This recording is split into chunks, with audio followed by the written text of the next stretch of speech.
Sveiki, visi žiūrite laidą Vienam gale kablys. Šiandien mes pradedam poledinę žūklės sezoną. Užlipom ant labai mažo vandens telkinio, bet, kaip matote, tokių psichų kaip mes yra ne vienas ir ne du, nes visi taip išalkę to poledinę žūklės sezoną, kad norisi nors šiandien pagauti kelis ešeriukus, pasakyti jums, taip, mes užlipome pirmą kartą čia ant ledo ir žinoma, jeigu žiema bus gera, ledas augs, mes tikrai gaudysime pačiuose įvairiausiuose vandens telkiniuose.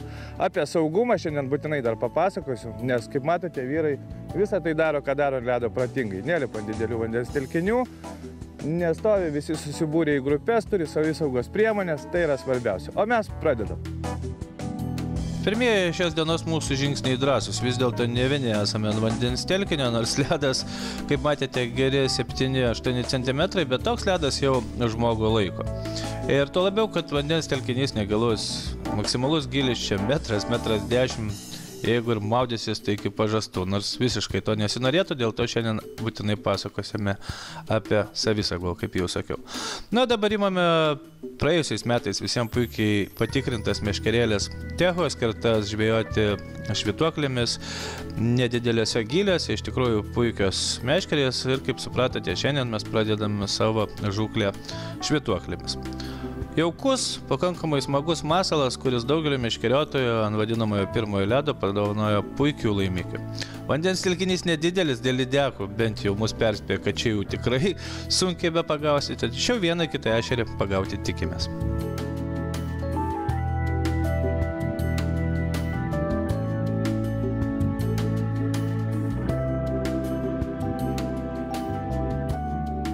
Pirmas šios dienos ir šių metų poledinės žūklės basas. Aišku, norisi daugiau ir nemanau, kad šitai balytėjai senvagėliai bus daugiau skaičiau. Bet atrodo žmonės kaip ant stito susirinkę.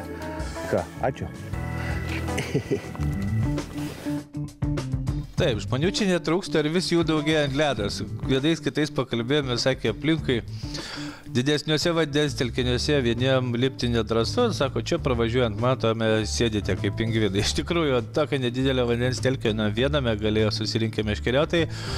Gerai, kad paliko mums tą kitą, neva nežuvingą. Kągi, šiandien mes pabandėme ir pabandysime tam nežuvingam galę surasti vieną kitą žuvį. Ir Raimis šiandien gaudys tradicinėmis balalaikomis ir avižėlėmis, o aš gaudysiu švytuoklėmis. Pažiūrėsime, koks bus skirtumas.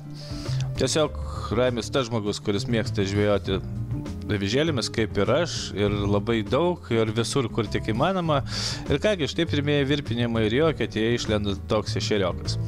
Na, apie kilograminių šiandien turbūt nekalbėsime, nes pažiūrėsiu tą senvagą, galvoju, gal ten gyvena vienas arba du, bet kai tiek žmonių jam gręžia ant galvų, tam metro gilyje, tai ešeriai turėtų būti baukštų šiandien. Ir iš tikrųjų, būna taip, kad randi eketę ir iš vienos, iš kitos ištraukia patys puikiai, žinote, 2, 3, 4 ešerius.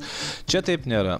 Čia padirbi vienoje eketėje, kitoje, trečioje, nėra kibimo, atrodo, haha, kurgi tie dingo ešeriai, vėlgi grėži, vėlgi ieškai, vėl įkiši savo tą meškerėlį į kitą eketę ir vėl stuktelėjimas. Nėra tas super kibimas pirmojo ledo, nes vandens telkinys nedidelis, bet surankioti žuvį įmanoma. Ir jeigu tik įmanoma, štai taip gražiai gaudyti ir traukti ešeriokos švytuoklę, kodėl ne?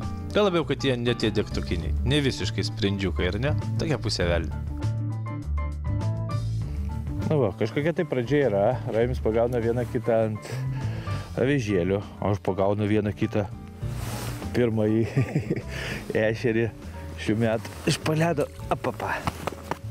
Pagaunu ant švytuoklės ir viskas tvarkoja. Iš tikrųjų, nelabai tikiuosi, kad šitam dideliam baisiniam vandens telkinį, kurio ilgis gal kaip 100 metrų, plotis kokie 20 ir čia mes prigaudysim labai daug. Bet iš tikrųjų kalbėjom su vėlgi vyrais, kad nelabai yra kur lipti, nes vėlgi pagrindinė ta mūsų problema tokia, kad šaltukas laikėsi, buvo viskas tvarkoja, bet daug prisnigo. Kai daug prisninga, ant ledo gaunasi toks kaip apsauginis sluoksnis, kaip, na, šildo ledą iš tikrųjų tas sniegas ir neleidžia jam taip greitai augti, jeigu nebūtų sniego. Dėl to dar kartą noriu paminėti visiems, kad kol kas galbūt pagaukit geriau to savo 3, 4, 5 ešeriokos, na 10 ešeriokų, aš manau šiandien 15 gal pagaukit, ant nedidelių vandens telkinių, tikrindamėsi ledą, negu bandydami jau lipti ten, kur iš tikrųjų tų didelių yra. Bus dar, turėsim ilgą žiemą, dar visas sausis, dar bus po naujų metų, visas vasaris, dalis kovo, galų galia ir gruodžio ta pati pabaiga tarp kalėdų ir naujų ir galvoju, tada jau galėsim. O dabar kol kas reikia žaisti su mažais vandens telkinukais, prisiminti, kaip viskas daroma su švytuoklėmis, kas mėgsta avižėlėmis ir bandyti pagauti pirmą, vieną, antrą žuvį. Ieškoti ir dar kartą ieškoti tų ledo plotų, kur galbūt gali slėptis ešeriokas. Vis dėlto grįžimas ešerių žūklėje turbūt jau 1000 kartų kartuojam ir praėjusių metų ir už praėjusių ir daugelį metų mūsų laidose, bet tai iš tikrųjų tas dalykas, kuris padeda sugauti meškeriotojų žuvų. Žinoma, galima pataikyti ant to beprotiško kibimo, dažniausiai Kuršių mariose, Rusijos pusėje, kur iš vienos eketės gali pagauti 30 ir 40 ešerių, bet tik ne Lietuvoje.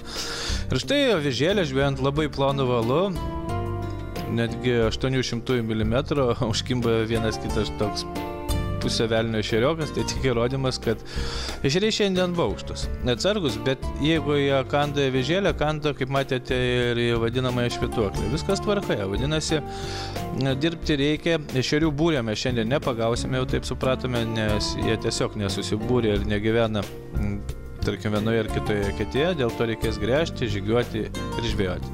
Štai vietinių meškeriotojų pagautas vienas kitas didesnis ešeriokas įrodo, kad vis dėlto senvagė turi vieną kitą ešerį vertą dėmesio. Bet tai tik tai mus paskatina toliau dirbti savo švytuoklėmis, ieškoti vietų, kur galbūt ir mes įmerkę pagausime tą didesnį žuvį.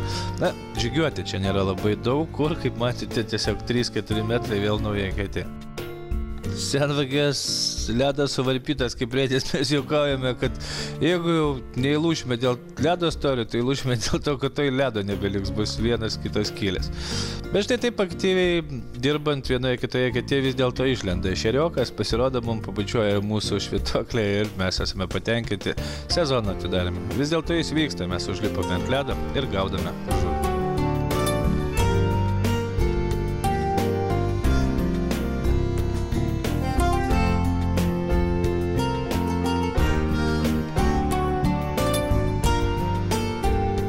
Nu va, tai man visą laiką sako, kiek tu galėtum tų savo mėlynų gaudyti. Iš tikrųjų, mano mėgstamas mėlynos.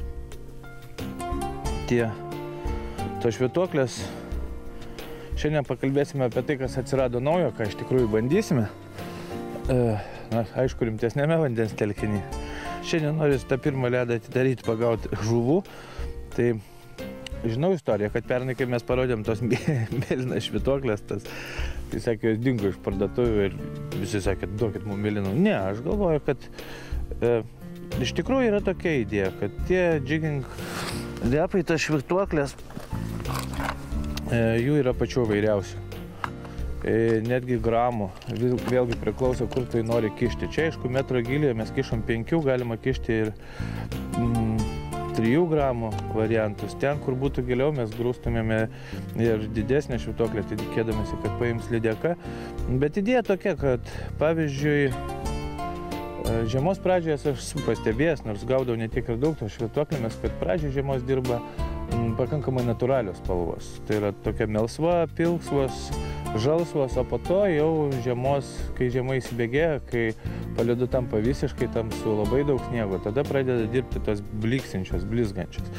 Tai jeigu jūs galvojate įsigyti kažkokį komplektą švytuoklių, tai reikėtų turėti ir tokių, ir tokių. Čia seni tie vadinamieji modeliai, iš tikrųjų labai populiarūs daugelio meškeriotojų tarpe, kas mėgsta gaudyti būtent švytuoklėmis. Aš galvoju, dabar specialiai nusimsiu tą mėlyną, nes vienas kitas ešerys atsiliepia puikiai švytuoklės lygiai, taip pat kaip ir avižėlės. Ir pabandysim kažką kitą, bet kaip jau sakiau, pati pradžia vis dėlto žiemos turėtų būti daugiau natūralios, bet štai tokia žalia dar viskas tvarkoja, jinai nėra riekianti tokia. Bet tokios spalvytės natūralai, jie daugiau, aišku, dirba ir, aišku, visas švytuoklės aš perdarau šiek tiek. Aš tiesiog nuimu kabliuką tradicinį ir dedu vis dėlto kabliuką saukute. Ir kaip matote, pas mane tie kabliukai saukutėmis žalios spalvos. Kažkodėl, tai kiek esu bandęs raudonas ir baltus, ar ta ryškumas toksai fluo, kaip ir mes žvėjom retkarčiais fluo avižėlėmis, tokiamis ryškiomis, tai yra tas taškas, ta tas taškas, į kurį žuvis griebė. Mato ten ešerys, kad viskas apačioje vyksta. Bet greičiausiai, kad kai švytuoklė sustoja ir dažniausiai būna kibimas, tai jisai gauna tą taikinį, tai yra tą būtent kabliuką papuoštą kažkokiu taškeliu. Nu, dabar pasikeisim tai, ką nors kitą ir bandysim. Ne tik mėlynas dirba.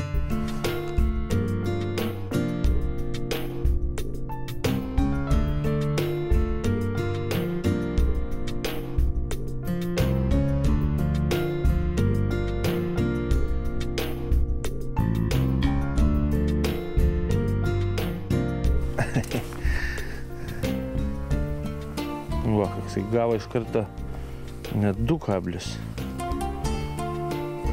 Kaip ir sakiau, kad reikia ne tik mėlyna spalva dirba ir kitos spalvos.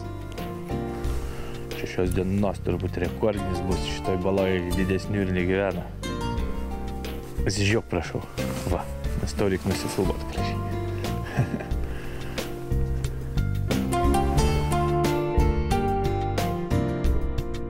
Tai va, tokia pirma mūsų laidos dalis. Šiek tiek apie švytuoklę, šiek tiek apie avižėles. Aš manau, kad sezonas jau galim drąsiai sakyti, atidarytas poledinė žūklė, žiūrėsim, kaip seksis toliau. O dabar jau metas pailsėti šiek tiek nuo mūsų, ar ne, ir nuo to ledo.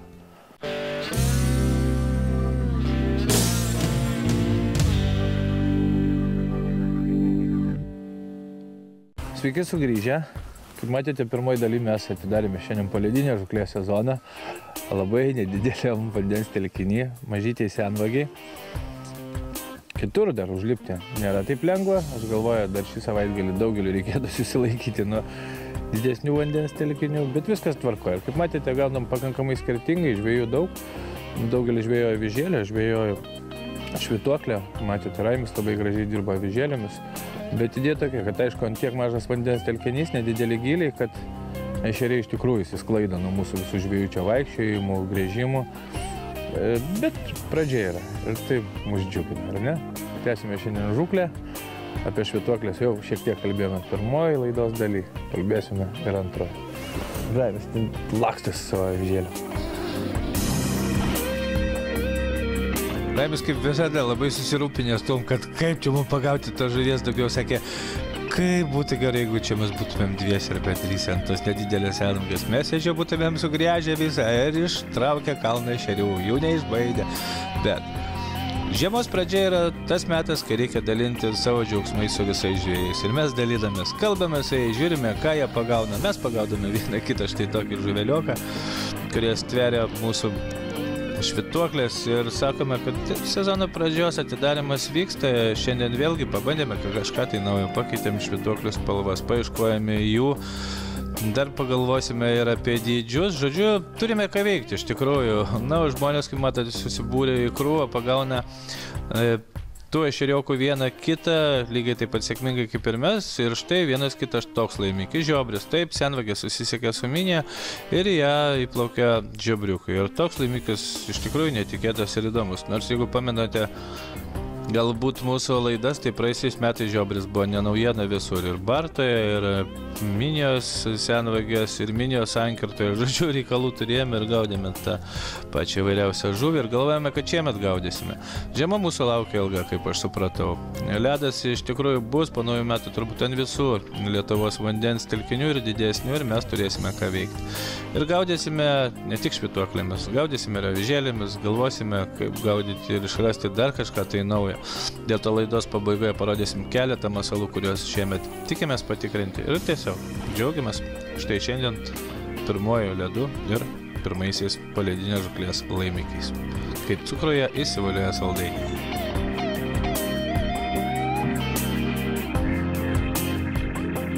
Kuo toliau tai ešeriai neaktyvesnė darosi, daug labai ekečių. Šiaip iš principo avižėlininkai visą laiką keičia be sustojimo eketes, nes nėra, kad būtų sambūris ešerių. Vis dėlto eina tras gilis, jie čia ten nulėkia, ten turbūt nulėkia ir gaudom tokius prabėgančius. Tai yra, manau aš, aišku, manyt galim daug ką pakeisti iš viso į mažiuką, kaip avižėlę tokią. Gal dar vieną kitą galima ir pasigauti visai. Tikrai kaip avižėlė taptų. Aišku, tokį masalą suvaldyti storų pakankamai valų sunku, jeigu aš lydekom arba stambdiem mešeriam dedu 16, kartais 19, kada gaudau stambesniem švytuokliam. Tai tokia aš dedu arba 14, arba ne 12 valą. 12 jau toks beveik avižėlininkų valas. Ir jau keletą metų bandau tą vadinamąjį silk šoką. Čia manom, tai vienas turbūt geresnių valų, kurį teko čiupinėti po lediniai žūklai. Labai puikiai sukurtas ir aišku, alternatyvų sufiksas, lygiai taip pat gerai dirbantis valas. Bet vėlgi, sakau, jeigu jau gaudėsi tokiais mažiukais, tai 14 arba 12 numerį reikia dėti, nes tik tada jisai dirbs po ledu. Ir dedu visą laiką pavadėlį. Mikro tą pavadėlį, wolframinį, patį mažiausią, kuris laiko 2 kilogramus. Tam, kad tikrai būna dažnai, kad griebia lydeka ir tada piau, nebeturiu. Bet tie ešeriai praktiškai, aš manau, kad nereaguoja į tokį mažiuką. Visigi dedame tos mažus, žvėjodami mikromasalais plonus pavadėlius, kad nenukastų lydekos ir kimba ešeriai. Tai va, toks plonytis, jisai bent jau padės galbūt pakovoti su lydeka ir ištraukti. Tai šitoj paloj aš badau lydeko, nėra, bet ešerių vienas kitas yra.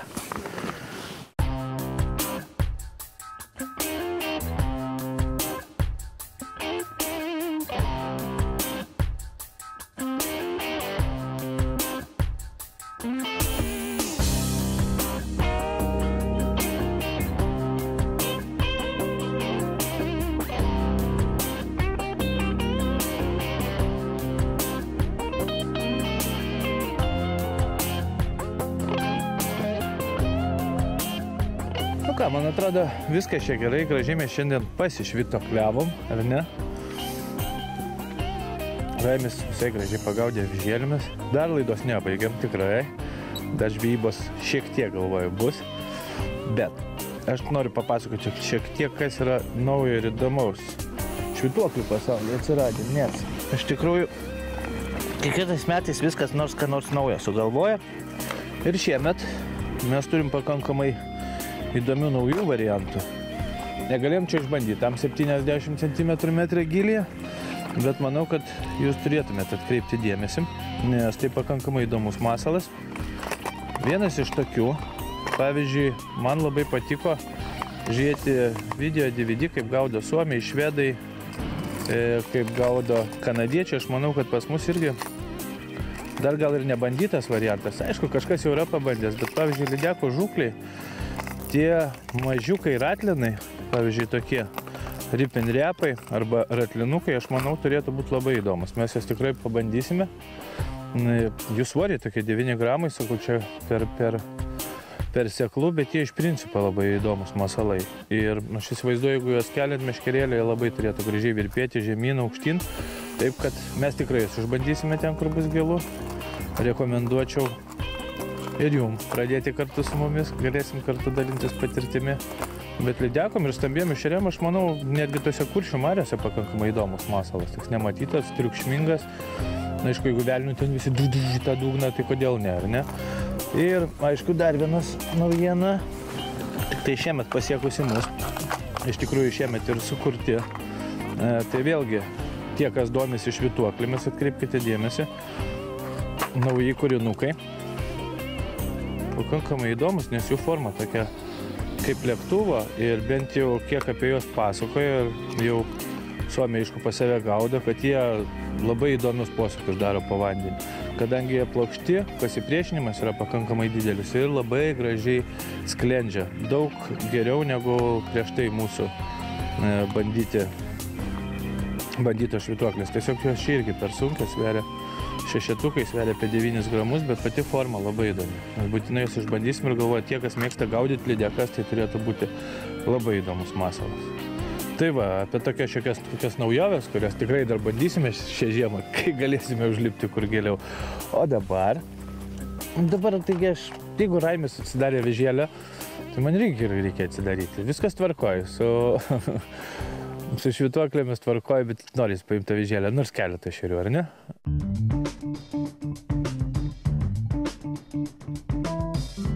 Nu, avižėlė, aišku, sportiška viskas, labai daug krapštymasis su oda truklė lervomis ir esu vis dėlto šalininkas to, kad avižėlę žvejoti labai planais valais, tikrai įdomu.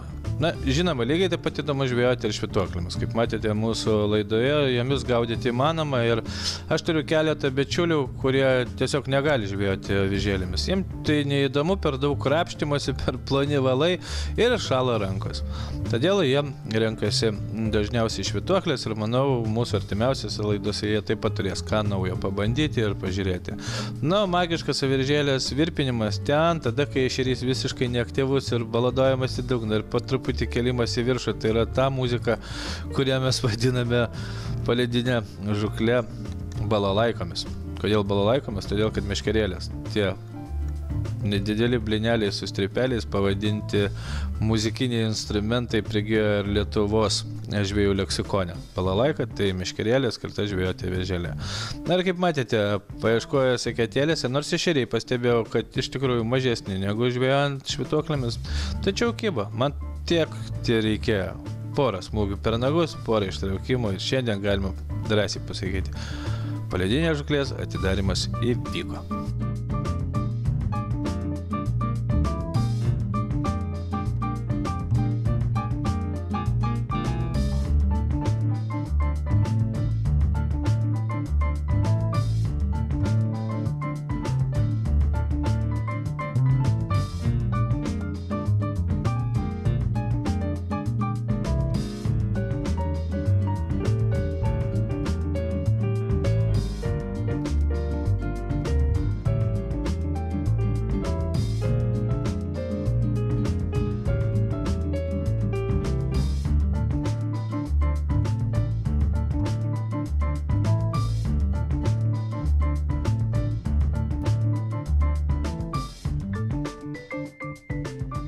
Na va, misija įvykdyta.